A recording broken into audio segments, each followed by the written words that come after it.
माँ की दौलत। एक गांव में किशन नाम का एक गृहस्थ रहता था। उसकी पत्नी का नाम कावेरी था। उनके दो बेटे और दो बेटियां थी।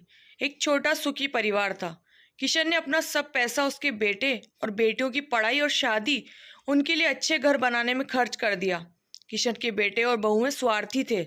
माँ बाप ने इतना सब किया था, फिर भी किशन को अपने बेटे बहू के रहमो करम पर जीना पड़ रहा था। उन दोनों बेटे बहुओं से बहुत ज्यादा हीनता और अपमान का बर्ताव मिलता था। अचानक एक दिन किशन जी की मृत्यु हो गई। इस वजह से वो बेचारे तो इस दर्द से मुक्त हो गए, पर कावेरी मात्र अकेली रह गई। कावेरी ऐसे ही उदास मनस्थिति में मंदिर गई।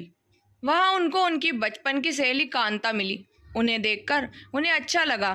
कावेरी को उदास देखकर कांता ने कावेरी से उसकी उदासी का कारण पूछा। कावेरी ने अपने दुखी जीवन का सभी विवरण उसे बताया। वो सब सुनकर कांता ने उसे गुप्त में कुछ तो कहा। वो सभी सुनकर कावेरी को थोड़ा सा आधार मिला। दूसरे दिन सुबह जिस प्रकार कांता के बताए अनुसार कांता एक बैग लेकर कावेरी के पास गई। वो जैसे पहली बार ही मिल रही हो ऐसा बर्ताव किया। कांता ने कावेरी को गले लगा लिया। कावेरी ने कांता को पूछा, कांता, तुम यहाँ हमारे गांव में कब आई और किसके घर ठहरी हो?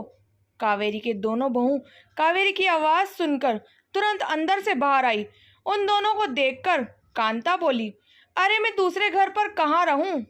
हम दोनों मौसेरी बहनें हैं, तो भी सगी बहनों से ज्यादा हमारा रिश्ता अटूट है। मुझे जीजाजी गुजर गए मालूम पड़ा, इसलिए मैं तुम्हें मिलने के लिए और भेंट देने के लिए आई हूँ। पहले दिन तय किए अनुसार कावेरी बोली, कांता, तुम मुझे मिलने के लिए आई हो ये सुनकर बहुत अच्छा लगा, पर तुम मुझे भेंट देने के लिए कुछ लाई हो, उसका अर्थ मुझे कुछ समझ में नहीं आया। कांता जानबूझकर रोने का सुर निकाल कर बोली, अरे कावेरी, मुझे पता है कि आप दोनों ने तुम्हारा सभी पैसा बेटे बेटी की पढ़ाई, शादी और उनके अच्छा घर बनाने के लिए खर्च कर डाले।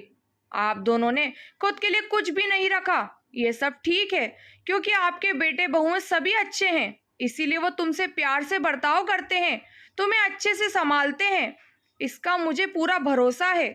लेकिन हमारे यहाँ पर सब उल्टा है। हमारी आर्थिक परिस्थिति अच्छी होकर भी बेटे पढ़े नहीं, इस वजह से वो कोई भी उद्योग धंधा करते नहीं। उनको सिर्फ बैठ कर खाना आता है। अमीर हैं, इस वजह से उनकी शादी भी हो गई, परंतु उनकी पत्नियां हम दोनों का बार बार अपमान करती रहती हैं, और मेरे बच्चे वो देखकर भी कुछ नहीं बोलते उन्हें। फिर कांता आंखें पोंछने का नाटक करती है और वह आगे बोली, अभी ऐसी परिस्थिति में हम दोनों को जिनकी इच्छा भी नहीं होती और अब हमारी जिंदगी भी कितनी बची है, इसीलिए मैंने तय किया कि मेरे पति का नजदीकी कोई भी नहीं है और तुम्हारे सिवाय मेरा कोई भी नहीं है, इसीलिए सब पैसा बेटों को देने की बजाय तुम्हें आधे पैसे दे दूं।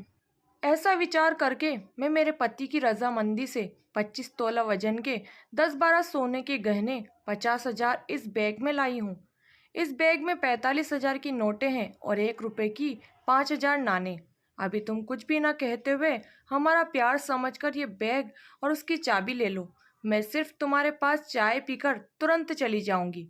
कांता का ये बोलना सुनकर सास की बहन कोई सामान्य औरत नहीं है, बल्कि बहुत अमीर औरत है। धन की तिजोरी साथ लाई है, ऐसा विचार करके कावेरी की बड़ी बहू प्यार का नाटक करके उनको बोली, क्या मासी, आप इतनी जल्दी क्यों जा रही हो? अभी आए हो तो रहो हमारे घर 2-4 दिन। आपके बेटे और बहू भी नई पीढ़ी के हैं, इस वजह से आप उनकी तरफ ध्यान मत दीजिए। आप दोनों पति पत्नी ने आपका जीवन यशस्वी किया है, वैसे ही हमें भी उस बारे में मार्गदर्शन दिया तो अच्छा होगा, और कैसे जीवन जीना है हमें भी समझ आ जाएगा।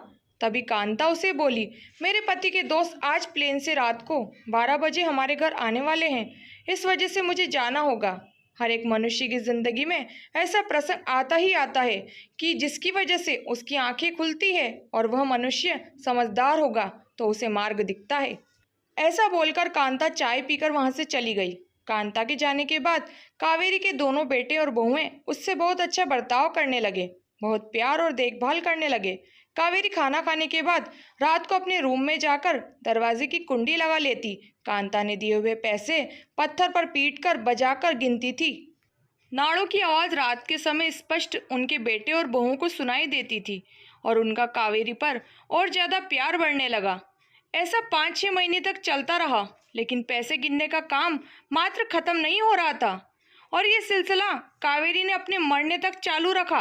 कावेरी के आखिरी 6 साल खुशियों में बीते, परंतु एक दिन अचानक कावेरी की मृत्यु हो गई। उसके जाने के बाद रिवाज और लोक लाज के लिए उसकी बहुओं ने और बेटों ने आंसू बहाए। फिर उन्होंने शमशान से आने के बाद तुरंत माँ के रूम में जाकर उस बैग का ताला खोला। उनको धक्का लगा, क्योंकि उसमें सिर्फ पुराने समाचार पत्र, 4-5 वजनदार पत्थर और सिर्फ 1 रुपया था। वो रुपया भी पत्थर पर पीटने पर पूरा का पूरा खराब हो गया था।